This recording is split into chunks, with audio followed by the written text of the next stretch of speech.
Subscribe to our YouTube channel and press the bell icon to get the latest updates. Welcome back to World 360.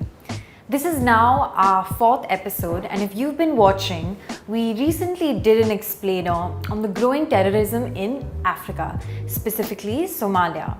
Now today we're returning to the African continent to highlight something very interesting about war. Usually we think war is between two sides, whether it's a UN-backed government versus armed rebels or a civil war based on ethnic divisions or something like that.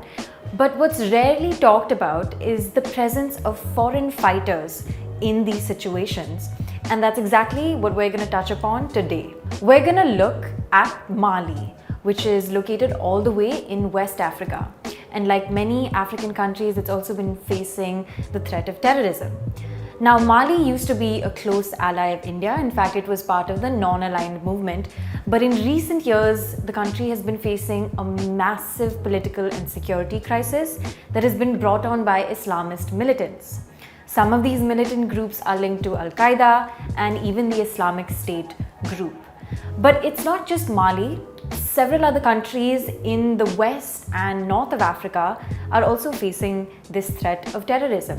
In fact, Mali and its neighbors are part of the Sahel region, which is primarily a geographical region that stretches from Senegal eastward to Sudan.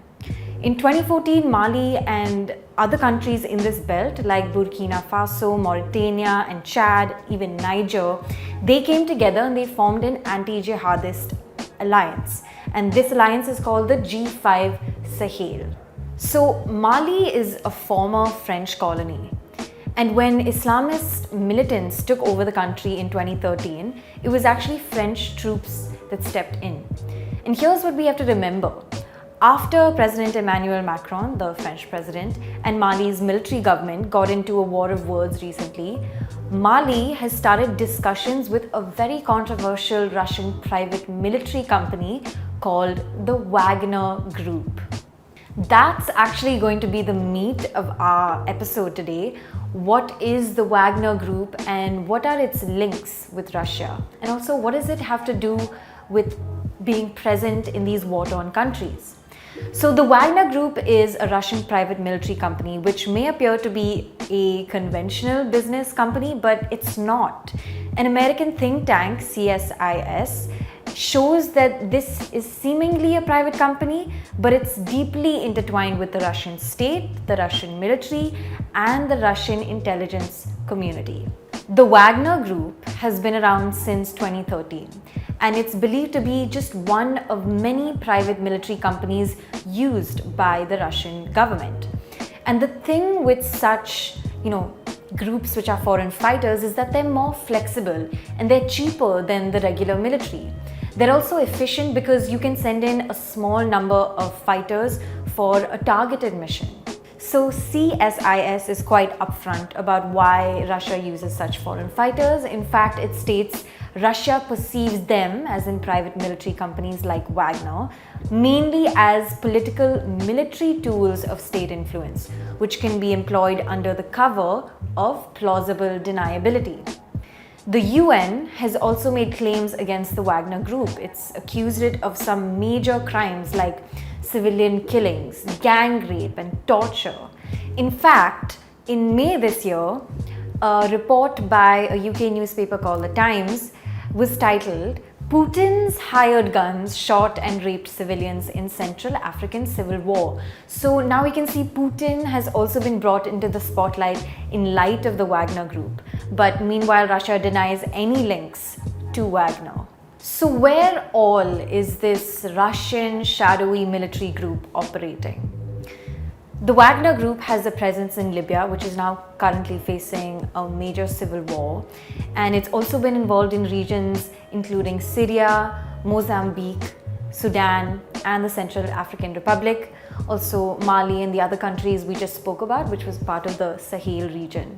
And the group first caught everyone's attention actually in 2014, when it was backing pro-Russian separatists in the conflict in eastern Ukraine. I'm also going to share some pictures from the US defense department of the kind of heavy artillery the Wagner Group uses in Libya. Now, why would Russia back a group like Wagner? There are reports that suggest that Russia wants to use the Wagner Group as a proxy army to revive its Soviet-era influence in Africa. Now, I know we don't have a lot of time left, but I do want to go on a little bit of a tangent, especially since we've been speaking of shadowy Russian activity. Have any of you heard about FC Sheriff Tiraspol? Sheriff Tiraspol is a football club based in a tiny country in Europe called Moldova, and Moldova is mostly known for its great wine. Now, this club shocked football fans across the world after it beat 13-time champions Real Madrid in the Champions League, which is one of the biggest football leagues in the world. Now, Real Madrid has been around since 1902, while Sheriff Tiraspol is a fairly young team. In fact, it was just established in 1997 or so. So after this shocking win, everyone was asking themselves, who is Sheriff Tiraspol? And their story is almost unbelievable. Sheriff Tiraspol is based in Moldova, as I've mentioned, and Moldova is a former Soviet republic, so keep that in mind. But get this, the football club is based in Tiraspol, which is the capital city of the unrecognized breakaway state of Transnistria. Transnistria is located in the narrow strip of land near the Moldovan and Ukrainian border. It is internationally recognized as part of Moldova, even though it declared independence from Moldova in 1919, shortly after the fall of the Soviet Union. Russia doesn't officially recognize Transnistria, but it does maintain special relations with it. In fact, Transnistria wouldn't be Transnistria if it wasn't for the help of the Russian 14th Army Regiment, which was stationed in Transnistria, and it was with the help of that regiment that Transnistria forces managed to repel Moldovan troops in the 1990-92 war. Today, all these Russian troops aren't present in Transnistria, of course, especially after Russia and Moldova came to an agreement.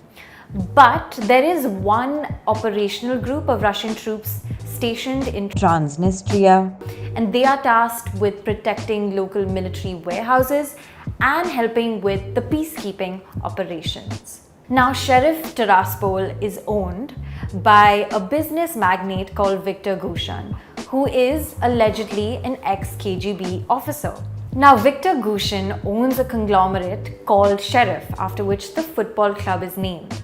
Under Sheriff are a range of businesses from a cognac distillery and caviar farm to supermarket and gas station chains. So Sheriff is the second largest company in Transnistria, and if you're, let's say, driving through Transnistria, you're definitely going to see Sheriff signs and billboards everywhere. There's in fact a Moscow Times report that I will share with you, in which Anatoly Dirun, the director of Tiraspol School of Political Studies, so he's a political analyst, he said, and I quote, "Viktor Gushin is the person with the most influence here, both in politics and economics." So I guess it's safe to say that he's not just a business magnate, his influence spans far wider than that. So I think I leave you with that interesting tidbit today. I know we've discussed a lot of different aspects, but I hope it was easy for you to understand. Do keep sending in your suggestions, they do help me. For The Print, this is Pia Krishnankutty. Do stay tuned, we'll be back again with a brand new episode.